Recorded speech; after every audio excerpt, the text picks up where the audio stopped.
आपल्याला कोल्हापूर पद्धतीने कोल्हापूर तिखट म्हणजेच कांदा लसूण मसाला बनवायचा आहे। यासाठी मी या मिरच्या घेतलेल्या आहेत। या मिरच्या मी 3 प्रकारच्या घेतलेल्या आहेत। 3 मिरच्या एकत्र मिक्स करून आपण याचं तिखट बनवणार आहोत। आता ही मिरची आहे, ही संकेश्वरी मिरची आहे। तर ही अशी लांब आहे अशी आकाराने आणि एकदम अशी पातळ साल आहे याची आणि खूप हलक्या फुलक्या आणि एकदम नाजूक आहेत या मिरच्या। या चवीला चांगल्या असतात आणि तिखटाला थोड्याशा मध्यम आहेत। या मी 2 किलो घेतलेल्या आहेत। ही मिरची आहे, ही गुंटूर मिरची आहे। ह्याचा रंग एकदम लाल भडक आलेला आहे। तर ह्याची जी स्किन आहे किंवा साल आहे ही थोडीशी जाड आहे, खूप जास्त हलकी नाही आहे।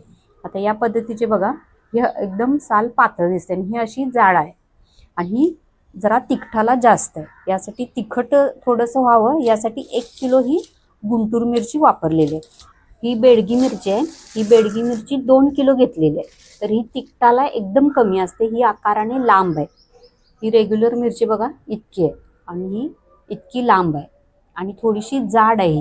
ही तिखटाला एकदम कमी असते, पण ही वासाला चांगली असते, चवीला चांगली असते, रंगाला चांगली असते। यासाठी मी ही बेडगी मिरची 2 किलो घेतलेली आहे। 2 किलो बेडगी मिरची, 2 किलो संकेश्वरी मिरची आणि 1 किलो गुंटूर मिरची। या पद्धतीने मी 5 किलो प्रमाणात तिखट बनवत आहे। आता या मिरच्या मी वाळत ठेवलेल्या आहेत, थोडीशी सावली आलेली आहे। या मिरच्या कडक उन्हामध्ये 2 दिवस वाळवून घ्यायच्या। आता मी याच्यामध्ये त्या थोड्या मिरच्यांच्या देठ काढलेले आहेत, अजून बऱ्याच मिरच्यांची देठ काढणं बाकी आहे। तर देठ काढताना या पद्धतीने आपण देठ काढायचं आहे। अशा पद्धतीने हा देठ काढायचा। जितकी मिरची लांब ढोबळी असते तितकी ती तिखटाला कमी असते आणि जितकी मिरची बारीक असते ती तिखटाला जास्त असते। या प्रमाणात तुम्ही मिरच्या बघून तिखट ठरवू शकता। तर या पद्धतीने याची देठ काढून घ्यायची। आता देठ काढताना काय केलेलं, मी पूर्ण देठ काढलेला नाहीये। या पद्धतीने असे थोडे थोडे देठ ठेवलेले आहेत।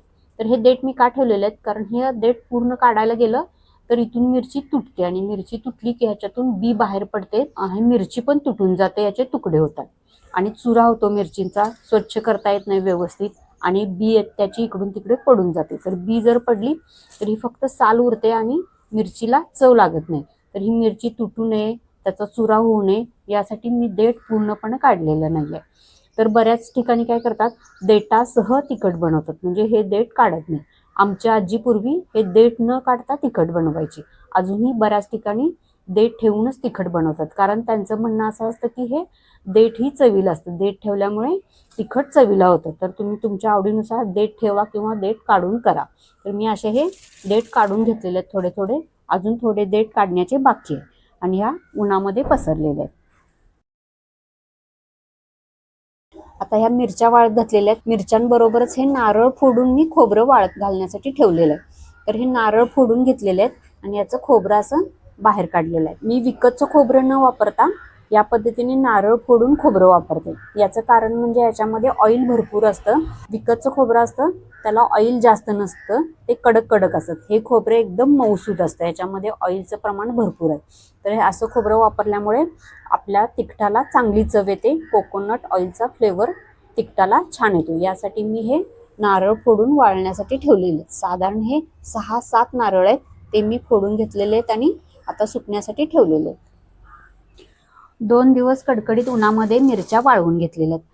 आता ह्याची सर्व देठ काढून झालेली आहेत आणि ह्या भरताना काय करायचंय, असं हलक्या हाताने असा खाली वर करायचा, म्हणजे ह्याची धूळ निघून जाते, खाली कचरा असेल तर खाली बसतो आणि फक्त मिरच्या वर राहतात। तर या पद्धतीने अशा थोड्याशा हलवून घ्यायच्या हलक्या हाताने आणि ह्या पोत्यामध्ये अशा थोड्या थोड्या भरून घ्यायच्या। सगळ्या मिरच्या हलक्या हलक्या हाताने पोत्यामध्ये भरून घेतल्या। ह्या खाली गाळ राहिलेला आहे, तर हा आपण स्वच्छ करून घ्यायचा। ताटामध्ये किंवा सुपामध्ये हा गाळ राहिलेला घ्यायचा आणि थोडासा पाकडून घ्यायचा आणि खडे वगैरे असतील तर नीट करून घ्यायचं। नारळ होते ते फोडून छान वाळवून घेतलेले आहेत। 1-4 दिवस वाळवून घ्यायचे म्हणजे चांगले वाळतात। आता हे आपण बारीक कापून घेऊया। असे काप करून घेतलेले आहेत। आपल्याला हे तळायचे, थोडेसे असे ओबडधोबड काप करायचे, तळता येतील इतके आपल्याला बारीक कापून घ्यायचे। आता हे खोबरं वाळल्यानंतर बघा एकदम सॉफ्ट आहे, याच्यामध्ये ऑइल भरपूर आहे। विकतचं खोबरं याप्रमाणे मिळत नाही, तर यासाठी मी नारळ वाळवून खोबरं बनवलेलं आहे। अर्धा किलो लसूण घेतलेला आहे आणि लसूण पाकळ्या किंवा लसूण घेताना हा जून घ्यायचा आहे. हा लसूण घेतलेला आहे मी आणि याच्या पाकळ्या करून घेतलेल्या आहेत. ह्याला 1 चमचाभर तेल लावलेलं आहे. तेल लावल्यानंतर आपल्याला 1 दिवस ह्या कडकडीत उन्हामध्ये वाळवून घ्यायचे.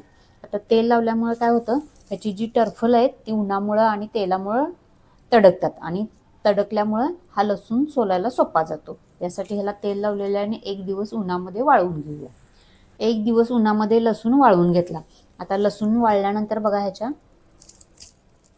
टरफलही लगेच निघतात. या पद्धतीने अगदीही वाळल्यामुळे लगेच सैल होतात आणि लगेच निघतात. त्यामुळे हा स्वच्छ करण्यासाठी सोपं जातो.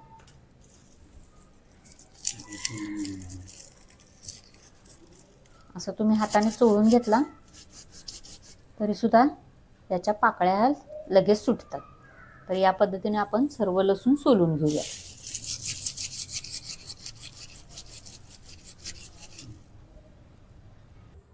लसूण सर्व सोलून घेतलेलं आहे. हा अर्धा किलो लसूण आहे. आता या डब्यामध्ये ठेवलेलं आहे, ज्याचं टोपण असं घट्ट आहे. एअरटाईट कंटेनरमध्ये ठेवायचं आणि हे फ्रीजमध्ये ठेवून द्यायचं, कारण मी हा आदल्या दिवशी लसूण सोलून घेतलेला आहे. थोडी तयारी आदल्या दिवशी करायची. ज्या दिवशी आपण मिरची कांडप केंद्रावर जाणार आहे त्या दिवशी आपली गडबड होणार नाही. आलं घेतलेलं आहे 200 ग्रॅम आणि हे जून आलं घ्यायचं, कोवळं आलं घ्यायचं नाहीये. तर हे आपण आता स्वच्छ 2-3 वेळा धुवून घेऊया. आता हे असं मोडून घ्यायचं. ह्याच्या फटीमध्ये असा चिखल लागलेला असतो किंवा घाण अडकलेली असते, तर हे व्यवस्थित असं मोडून स्वच्छ करून घ्यायचं. हे स्वच्छ करून झाल्यानंतर आपल्याला याची सालं काढून घ्यायची आहेत. 2 वेळा 3 वेळा धुवून घेऊया. हे या पद्धतीने ह्याच्यामध्ये थोडासा चिखल असतो तो व्यवस्थित धुवून घ्यायचा.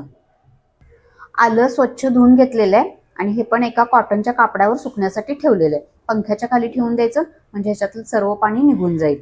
पाणी निघून झाल्यानंतर कोरडं झाल्यानंतर हे पण आपण फ्रीजमध्ये ठेवून द्यायचं. आल्याचे तुकडे करून घेतलेले आहेत छोटे छोटे. आता ते आपण साल काढून घेऊया. आता सगळी साल निघत नाही, जितकी साल निघते तितकी काढून घेऊया. थोडीफार शिल्लक राहिली तर चालेल. आलं हे वाकडं तिकडं असतं, तर मध्ये मध्ये ह्याची साल निघत नाही. थोडीफार साल राहिली तरी चालेल. जितकी निघते तितकी आपण काढून घेऊया. या पद्धतीने आपण सर्व आल्यांच्या साली काढून घेऊया. आलं हे पाव किलो आहे. साल काढून बारीक कापून घेतलेलं आहे. 1 पेंडी कोथिंबीर घेतली होती, ती खुडून घेतलेली आहे आणि स्वच्छ धुवून घेतलेली आहे. 1 मोठी पेंडी घ्यायची. आता 2-3 पेंड्या कोथिंबीर वापरायची नाही, कारण ही कोथिंबीर कालांतराने काळी पडते. जसजसं आपण मसाला चेचू तसतसं ही कोथिंबीर काळी पडत जाते आणि मसाल्याचा रंग थोडासा बदलतो. यासाठी 1च पेंडी कोथिंबीर वापरायची आहे. स्वच्छ धुवून घ्यायची, ओली अजिबात ठेवायची नाही. तर ही कोथिंबीर पण मी आदल्या दिवशी धुवून व्यवस्थित घेतलेली आहे आणि सुकण्यासाठी ठेवलेली आहे. आता ही पॅन खाली अशी सुकवून घ्यायची. याच्यामध्ये पाणी राहिलं तर खराब होते. सुकल्यानंतर एका कॉटनच्या कपड्यामध्ये गुंडाळून प्लास्टिकच्या पिशवीमध्ये ही फ्रीजमध्ये ठेवून द्यायची, कारण ही खुडलेली मी आधीच आहे, म्हणजे आदल्या दिवशी खुडून ठेवलेली आहे. 5 किलो आपण मिरच्या घेतलेल्या आहेत, त्यासाठी हे 1 किलो कांदे घेतलेले आहेत. आता कांद्याचं प्रमाण कोणी कोणी कमी जास्त वापरतं. तुम्हाला कांद्याची चव आवडत असली तर 1 किलो वापरा, नाहीतर अर्धा किलो, पाऊण किलो या प्रमाणात कांदा तुम्ही वापरू शकता. कांदा जास्तीत जास्त 1 किलोच वापरा. 1.5 किलो 2 किलो या प्रमाणात कांदा वापरायचा नाही, कारण कांद्याला एक स्ट्रॉंग फ्लेवर असतो. तिखटाला आपला वास येतो थोडासा कांद्याचा आणि टिकायला पण तिखट थोडंसं कमी होतं. यासाठी 1 किलोच कांदा वापरायचा. यापेक्षा तुम्ही कमी वापरू शकता, परंतु जास्त वापरू नका. आणि जून कांदा घ्यायचा. हा मोठा कांदा घेतलेला एकदम, म्हणजे कापायला हा सोपा जातो. बारीक बारीक कांदे कापण्यामध्ये वेळ जातो. तर हे टरफलं काढून ओबडधोबड कापून घ्यायचं.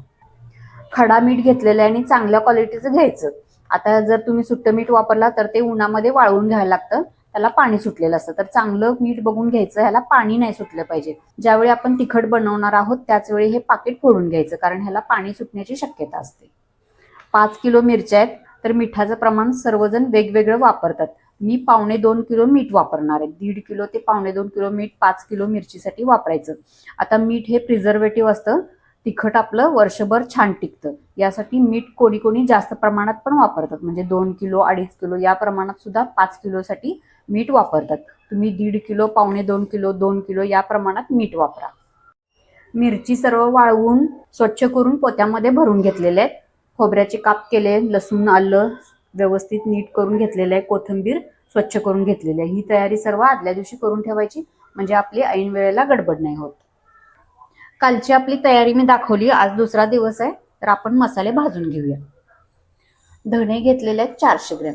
5 किलो मिरच्या होत्या, त्यासाठी मी हे मसाल्याचं प्रमाण दाखवते. मसाला घेताना चांगल्या क्वालिटीचा घ्यायचा.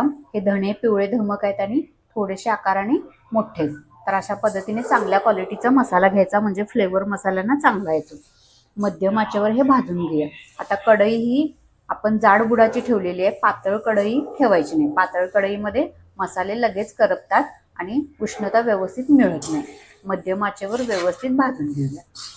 सुगंध धण्यांचा यायला लागतो. भाजत जसे येतील तसे करपू नाही द्यायचे. मसाले कोणताही करपू नाही द्यायचा. करपले मसाले तर त्याची चव बिघडते. मसाल्यांना भाजण्यासाठी खूप जास्त वेळ लागत नाही, कारण याच्यामध्ये नॅचरल ऑइल असतं, त्यामुळे हे मसाले पटपट भाजून होतात.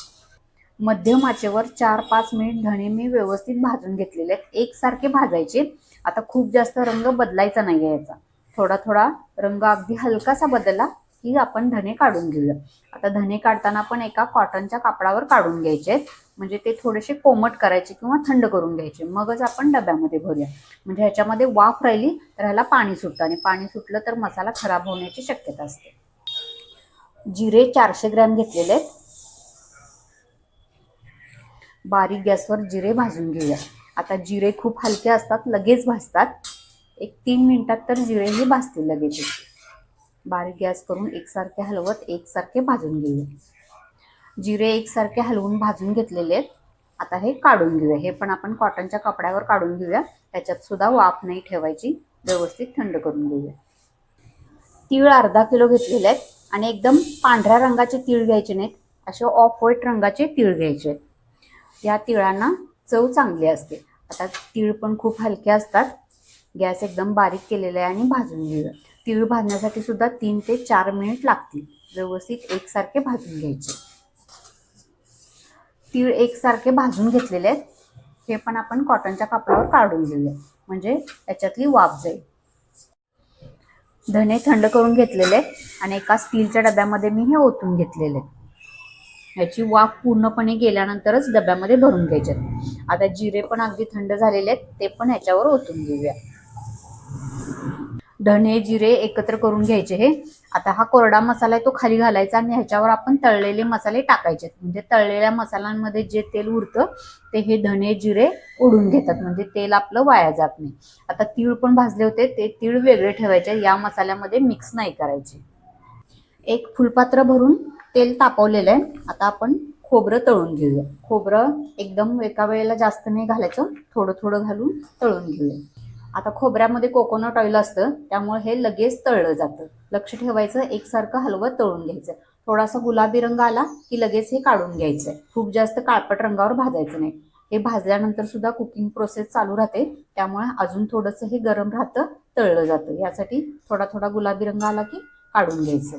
गोल्डन रंग आलेला आहे आणि या पद्धतीने खोबरं झालं की लगेच काढून घ्यायचं. आता आपण जो काळा मसाला भाजलेला आहे त्याच्यामध्ये हे खोबरं टाकायचं नाही. खोबरं हा ओला मसाला आहे, हा वेगळा कुटला जातो. यासाठी एका स्वतंत्र छोट्या डब्यामध्ये हा काढून घ्यायचा. हा डबा वापरलेला आहे मी एक छोटासा, ह्याच्यामध्ये काढून घेऊया. या पद्धतीनेच आपण खोबरं तळून घेऊया. आता हे खोबरं आहे ते 1 किलो आहे खोबरं. 5 किलो मिरच्यांसाठी 1 किलो खोबरं वापरायचं. समजा तुम्हाला काप करायचे नसतील तर तुम्ही किसून नुसतं फक्त कढईमध्ये भाजून घ्या, तसं पण चालेल. सर्व खोबरं तळून घेतलेले. आता हे थंड होण्यासाठी बाजूला ठेवूया. 1 किलो कांदा ओबडधोबड कापून घेतलेला आहे. जर बारीक कापला तर लवकर भाजतो.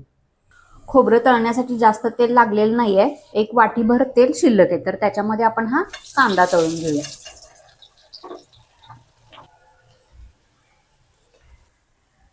कांदा 1 किलो आहे आणि कोल्हापुरी कांदा लसूण मसाला करताना कांदा लाल वापरत नाहीत, पांढरा कांदा वापरतात. तर मला पांढरा कांदा मिळालेला नाहीये, त्यामुळे मी लाल कांदा वापरले. तुम्हाला पांढरा कांदा मिळाला तर पांढरा कांदाच वापरा. आता हा मी भाजून घेते. आता कांदा भाजण्यासाठी थोडा जास्त वेळ लागतो, म्हणजे 20 मिनिट तर लागतील हा कांदा भाजण्यासाठी मध्यम आचेवर. आता कांदा एक साईडला भाजण्यासाठी ठेवूया आणि आपण काळे मसाले भाजून घेऊया. काळे मसाले भाजेपर्यंत हा कांदा पण व्यवस्थित भाजून घेऊ. वेगळा हा कांदा भाजायचा म्हटला तर वेळ लागतो. दोन्ही एक वेळेला करायचं. दोन्ही साईडला गॅस पेटवून काळा मसाला आणि कांदा भाजून घ्यायचा, म्हणजे दोन्ही पण एका वेळेला होऊन जाईल. कांदा निम्मा अर्धा भाजलेला आहे, अजून ह्याला भाजायला पाहिजे. ब्राउनिश रंग आला पाहिजे इतपत आपल्याला कांदा भाजायचा आहे. तेल टाकलेलं एक वाटीभर, थोडं थोडं लागल तसं आपल्याला तेल टाकायचंय. आता ही लवंग घेतलेली आहे, 30 ग्रॅम लवंग आहे, ही भाजून घेऊया. लवंगचे दाणे असे टपोरे घेतलेले आहेत, ताजा मसाला घ्यायचा आणि ही लवंग घातल्यानंतर अशी उडायला लागते. लवंग छान फुललेली आहे, लक्ष ठेवायचं हातावर किंवा डोळ्यावर उडेल, थोडंसं लांब व्हायचं आणि ही तळून घ्यायची. तर आता मी तळलेले आहे, गॅस बंद केला कारण खूप जास्त उडायला नको यासाठी गॅस बंद करायचा. आणि आपण ज्यामध्ये धने जिरे घातले होते त्या डब्यामध्ये लवंग काढून घेऊया. काही मसाले तडतड उडतात, त्यावेळी आपण गॅस बंद करून घ्यायचा आणि शिस्तीत काढून घ्यायचं, म्हणजे मसाले जळायला नकोत आणि खूप जास्त उडणार पण नाही. काळी मिरी टाकलेली आहे 30 ग्रॅम. आता काळी मिरी ही मंद आचेवर आपण भाजून घेऊया. काळी मिरी भाजायला लागली की उडायला लागते, अशा वेळी गॅस पटकन बंद करायचा आणि शिस्तीत व्यवस्थित काढून घ्यायचं. डोळ्यामध्ये हातावर उडण्याची शक्यता असते. काळी मिरी अगदी व्यवस्थित तळून घ्यायची. काळी मिरी तळलेली आहे, आपण त्या डब्यामध्येच काढून घेऊया.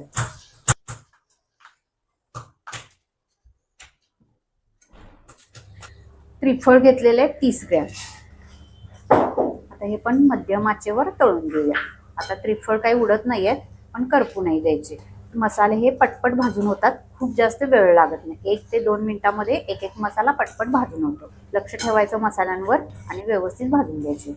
आता आपण हे निथळून घेत आहे, ह्याच्यामध्ये उरलेलं तेल आहे ते धने जिरे याच्यामध्ये मुरून जातं, यासाठी आपण धने जिरे खाली ठेवलेले. हे नाकेश्वर आहे, अशा पद्धतीने हे नाकेश्वर आहे. तर हे 20 ग्रॅम घेतलेले आहे, हे पण तेलामध्ये उडत नाहीत. गॅस मध्यम करून भाजून घेऊया. दालचिनी 30 ग्रॅम घेतलेली आहे. आता ह्याचे मोठे मोठे रोल होते असे, तर हे मी एकाचे 2 किंवा 3 तुकडे करून घेतलेले आहेत आणि हे पण तळून घेऊया.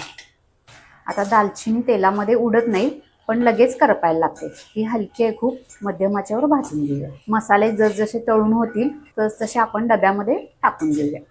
ही मसाला वेलची आहे, ही 30 ग्रॅम घेतलेली आहे. तर काही काही मसाले खूप महाग असतात. आता ही मसाला वेलची घेतलेली आहे मी, ही 50 ग्रॅम आणली होती मी, तर 250 रुपयाला 50 ग्रॅम आणली होती. काही मसाले खूप महाग असतात, तर ते तुम्ही नाही वापरला तरी चालतील, कारण खूप मसाले महाग होतात. मिरचीचा रेट कमी आणि मसाल्यांचा रेट जास्त, अशा प्रकारे होतं. तुम्हाला परवडत नसेल किंवा आवडत नसेल तर हे नाही घातला तर चालेल. त्याच्यामध्ये जायपत्री पण खूप महाग आहे, नाकेश्वर पण महाग आहे, तर अशा वेळी तुम्ही हे स्किप करू शकता. असं काही नाही की हे मसाले घातलेच पाहिजेत. कमी प्रमाणात समजा तुम्हाला महाग वाटत असेल तर एक 10 ग्रॅम घातले तरी पण चालतील. ही जायपत्री आहे, ही 20 ग्रॅम आहे. ही 20 ग्रॅम आहे ती 180 रुपयाला आणलेली आहे मी, म्हणजे हे मसाले खूप जास्त महाग आहेत. आणि ही जायपत्री खूप हलकी पण आहे, अगदी कागदाप्रमाणे. गॅस एकदम बारीक करून व्यवस्थित तळून घेऊया. 1 मिनिटभरामध्ये जायपत्री तळून होते. हिरवी वेलची आहे, ही 20 ग्रॅम घेतलेली आहे. आता हिरवी वेलची आणि जायफळ हे घातल्यामुळे आपल्या तिखटाला एक सुगंध येतो. आपण आमटी भाजी रस्सा काही पण करू तर त्याचा एक वेगळा सुगंध येतो. आता ही पण थोडीशी फुलल्यानंतर अशी पांढरट रंग होतो याचा, त्याच्यावरून ओळखायचं की ही तळलेली आहे. मध्यम आचेवर तळून घेऊया. चक्रफूल घेतलेलं आहे किंवा स्टार फूल, हे पण 30 ग्रॅम घेतलेलं आहे. आता हे 100 ग्रॅमचं पाकिट आणलं होतं, ते 150 रुपयाला पाकिट मिळालेलं आहे मला 100 ग्रॅमचं. तर हे तुम्ही निम्मी निम्मी वापरून व्यवस्थित पॅक करून ठेवा. स्टॅपलर मारून एका प्लॅस्टिकच्या पिशवीमध्ये व्यवस्थित पॅक करून ठेवायचं हवाबंद, म्हणजे हे पुढच्या वर्षी सुद्धा तुम्हाला वापरता येईल. आता चक्रफूल आपण काही रोजच्या मसाल्यामध्ये वापरत नाही. खडा हिंग घेतलेला आहे 50 ग्रॅम. आता खडा हिंग तळण्यासाठी थोडासा वेळ लागतो, अगदी व्यवस्थित तळून घ्यायचं, कारण हे आतमध्ये कच्ची राहायला नको. हे मोठे खडे आहेत त्यामुळे आतपर्यंत व्यवस्थित फुलला पाहिजे. 1-2 मिनिट तर लागतील मध्यम आचेवर. एकसारखं हलवत आपण तळून घेऊया. हे जायफळ आहे, हे असं अखंड जायफळ असतं, ह्याचे मी तुकडे करून घेतले. 3 जायफळ मी याच्यासाठी वापरलेले. जायफळ पण खूप हलका आहे. गॅस बारीक करूया आणि तळून घेऊया. आता तेल थोडंसं कमी वाटलं तर थोडं थोडं तेल घाला. खूप जास्त तळण्यासाठी तेल मसाले लागत नाही, अगदी कमी तेलामध्ये हे मसाले तळून होतात. आता खूप जास्त तिखटाला पण तेल वापरलं तर तिखटाचा थोडा थोडा वास यायला लागतो कालाने, त्यासाठी मी जास्त तेल वापरलेलं नाही. फक्त कांद्यालाच जास्त तेल लागलेलं आहे भाजण्यासाठी. परत आपण खोबरं वापरलेलं आहे, त्याला पण ऑइल असतं, त्यामुळे तेलाचा जास्त वापर केलेला नाही आहे. बडीशेप घेतलेली आहे 50 ग्रॅम. बडीशेप पण अगदी लगेच तळून होते, ही थोडी थोडी फुलली ती काढून घ्यायचं. 1-1.5 मिनिटांमध्ये ही व्यवस्थित तळली जाते. बडीशेप भाजलेली आहे तर ती व्यवस्थित निघाली नाही आहे, थोडी थोडी राहिलेली, तर काही हरकत नाही, आपण बाकीच्या मसाल्यांबरोबर ती निघेल. आता हे मेथी दाणे घेतलेले आहेत, मेथी दाणे 50 ग्रॅम आहेत. आता जे बारीक बारीक मसाले आहेत ना ते तेलामधून व्यवस्थित गाळून निघत नाही, थोडे थोडे तेलामध्ये राहतात तसेच, अगदी स्वच्छ काही तेल होत नाही. तर मेथीदाणे भाजायला वेळ लागतो, 1-2 मिनिट तर लागतील मेथीदाणे भाजण्यासाठी. काही काही मसाले असतात ते तेल कढईतलं पूर्ण शोषून घेतात, त्यासाठी मी खूप जास्त तेल घालत नाही, लागेल तसं थोडं थोडं वाढवलेलं आहे. मेथीदाणे लालसर झालेले काढून घेऊया. हळकुंड घेतलेले आहे 50 ग्रॅम.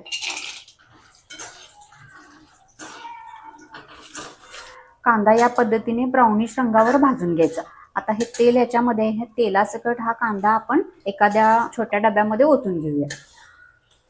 हे दगडफूल आहेत, हे पण खूप हलके आहेत आणि तेल एकदम ओढून घेतात. हे मी 30 ग्रॅम घेतलेले. दगडफूल भाजलेलं आहे, हे पण आपण डब्यामध्ये काढून घेऊया.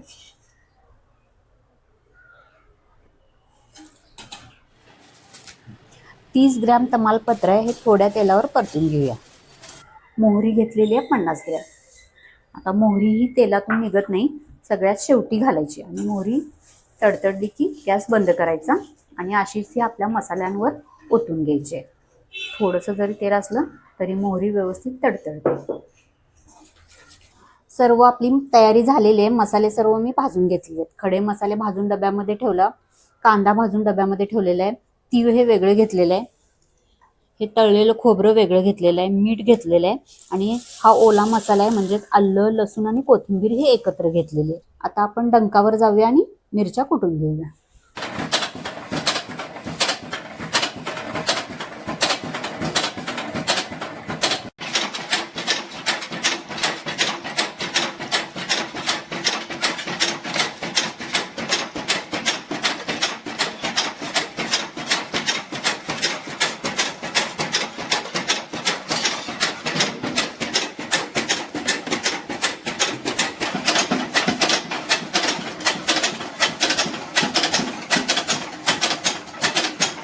सर्व कांदा लसूण मसाला कुटून आणलेला आहे. 5 किलो मिरच्या होत्या, त्याच्यापासून साधारण 9 किलो हा कांदा लसूण मसाला तयार झालेला आहे, म्हणजे दुप्पट कांदा लसूण मसाला तयार झालेला आहे. तर हा परफेक्ट रंग आलेला आहे, अगदी लाल भडक असा रंग आलेला आहे आणि एकदम परफेक्ट चव आलेला आहे, म्हणजेच हा अस्सल कोल्हापुरी कांदा लसूण मसाला आपला बनलेला आहे. तर बाहेर जो कांदा लसूण मसाला विकतात तो जास्त करून काळपट रंगाचा असतो, खूप डार्क रंगाचा असतो आणि कांदा भरपूर घालून असा एकदम जास्त मॉइश्चर असलेला बनवलेला असतो. आता म्हणजे हा मी गोळा केल्यानंतर बघा याच्यामध्ये इतपत मॉइश्चर आहे, तर तो तुम्ही जर असा मुठीमध्ये दाबला तर एकदम ओलसर दिसतो. तर तो ओरिजिनल कांदा लसूण मसाला नाही. कोल्हापूर जिल्ह्यामध्ये गावोगावी या पद्धतीनेच मसाला बनवला जातो. हाच खरा कोल्हापुरी मसाला आहे. तर तुम्हाला कोल्हापुरी कांदा लसूण बनवायचा असेल तर याच पद्धतीने बनवा. हा अगदी परफेक्ट मेजरमेंटमध्ये मी बनवलेला आहे.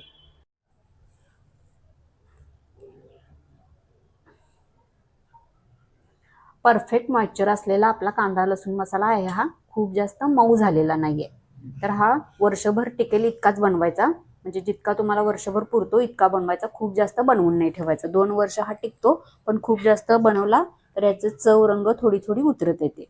वर्षभर टिकवायचा असेल तर आपल्याला जितका लागतो तितका बनवायचा, म्हणजे चव शेवटपर्यंत टिकून राहते. आता याला प्लॅस्टिकचा कागद घालून घ्यायचा, म्हणजे पावसाळ्याच्या दिवसामध्ये, हिवाळ्याच्या दिवसामध्ये हवेमध्ये आर्द्रता असते, तर या तिकटाला हवा लागणार नाही.